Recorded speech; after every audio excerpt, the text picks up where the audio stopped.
Halo teman-teman auditor, pernah nggak sih ngerasa investigasi fraud itu, ribet banget?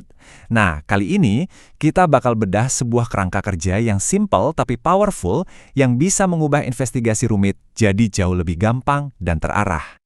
Yap, kita mulai dari sebuah tantangan klasik yang pasti sering banget kita hadapi. Kita, para auditor, itu seringkali dicap sebagai polisinya bank. Bener kan? Akibatnya orang jadi defensif, dan usaha kita buat nyari kebenaran itu jadi, ya gitu deh, jauh lebih susah. Tapi gimana kalau kunci buat jadi auditor hebat itu bukan soal kaku dan keras?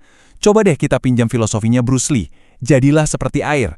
Maksudnya, kita harus bisa adaptif, fleksibel, tapi integritas kita tetap kokoh. Kayak air yang bisa mengisi wadah apa aja, tapi esensinya nggak pernah berubah. Nah, dari filosofi itu, kita jadi sadar, peran audit internal itu sebetulnya jauh lebih besar daripada sekedar jadi polisi yang cuma nyari-nyari kesalahan. Lihat deh, fungsi kita itu luas banget.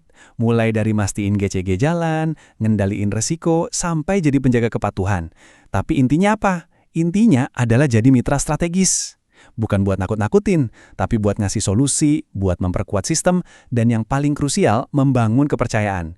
Supaya apa? Supaya orang nggak takut buat lapor kalau ada yang aneh-aneh. Oke, pertanyaannya sekarang, gimana caranya biar bisa jadi mitra strategis itu? Nah, semuanya balik lagi ke mindset, ke filosofi yang tadi, filosofi menjadi air. Jadi, jadilah seperti air itu artinya gini. Kita harus bisa luas beradaptasi di situasi apapun, tapi kita nggak boleh tercemar sama lingkungan sekitar.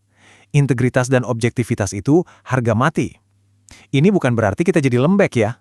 Justru ini cara jadi kuat yang lebih cerdas. Pendekatannya fleksibel, tapi prinsipnya, wah, nggak bisa ditawar.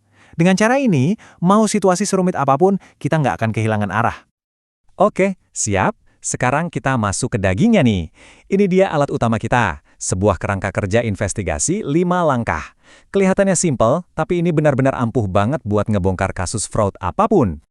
Jadi, ada 5 langkah kunci. Pertama, konstruksi kasus. Kita cari tahu dulu apa yang sebenarnya terjadi. Kedua, identifikasi tersangka. Siapa aja nih yang terlibat? Ketiga, modus operandi. Gimana cara mereka ngelakuinnya? Keempat, bukti dan dokumen. Apa yang bisa ngebuktiin semua itu? Dan kelima, pihak terkait. Siapa lagi yang ada hubungannya sama kasus ini? Anggap aja ini kayak GPS buat investigasi. Jelas banget kan? Dari yang awalnya cuma curiga, sampai jadi kasus yang buktinya kuat, semua jadi runut. Teorinya udah, sekarang kita coba praktek ya. Yuk kita lihat gimana kerangka kerja ini beraksi kalau kita pakai buat bedah kasus fraud yang beneran terjadi di lapangan. Oke, studi kasus pertama. Namanya haircut kredit. Ceritanya gini, ada debitur yang bayar lunas utangnya, tapi bayarnya jauh di bawah nilai pokok utang. Anehnya, di catatan statusnya lunas.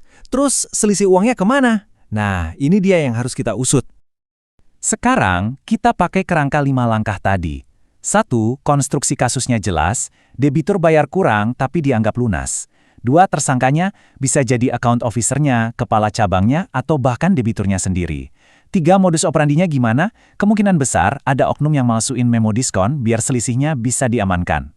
4. Buktinya apa aja? Kita bisa cek memo persetujuan, rekening koran, bukti bayar, sampai konfirmasi langsung ke debitur. 5. Pihak terkaitnya ya semua yang tadi disebut. Plus bagian kredit. Lihat kan? Begitu dimasukin ke kerangka kerja, semua langsung kelihatan jelas dan terstruktur. Lanjut, kasus kedua yang juga sering terjadi, kredit topengan. Ini intinya penipuan identitas. Jadi ada pinjaman cair, tapi pakai KTP orang lain yang mungkin sama sekali nggak tahu apa-apa. Kita pakai lagi kerangka kerjanya. 1. Konstruksi kasus. Pinjaman cair pakai KTP orang yang nggak pernah ngajuin. 2. Tersangka. Jelas si peminjam nama, bisa jadi AO-nya ikut main, atau ada broker di baliknya. 3. Modusnya. Pelaku pakai KTP pinjaman atau curian, terus semua dokumen dipalsuin. 4. Buktinya, konfirmasi ke pemilik KTP asli, pasti tanda tangannya beda, alamatnya ngaco. 5. Pihak terkait, ya si pemilik KTP, AO, broker, sampai analis kreditnya. Nah, ini bukti kalau kerangka kerja ini fleksibel banget. Mau kasusnya internal kayak tadi, atau melibatkan pihak luar kayak gini, tetap ampuh. Oke, selain kerangka kerja tadi, ada 3 aturan emas yang wajib dipegang sama setiap investigator. Ini kompas kita. Pertama, selalu ikuti aliran uang. Kedua, jaga disiplin proses, jangan lompat-lompat. Dan ketiga, ini penting, waspadai gaya hidup karyawan yang tiba-tiba hedon, padahal gajinya segitu-gitu aja. Itu red flag. Terus, kenapa sih kita harus seribet ini? Jawabannya simple, buat ngejaga kesehatan bank. Ujung-ujungnya kita mau menekan angka non-performing loan atau NPL. Angka ini harus dijaga di bawah standar aman, yaitu 5% atau kurang. Kerangka kerja udah, aturan emas udah. Tapi ada satu lagi.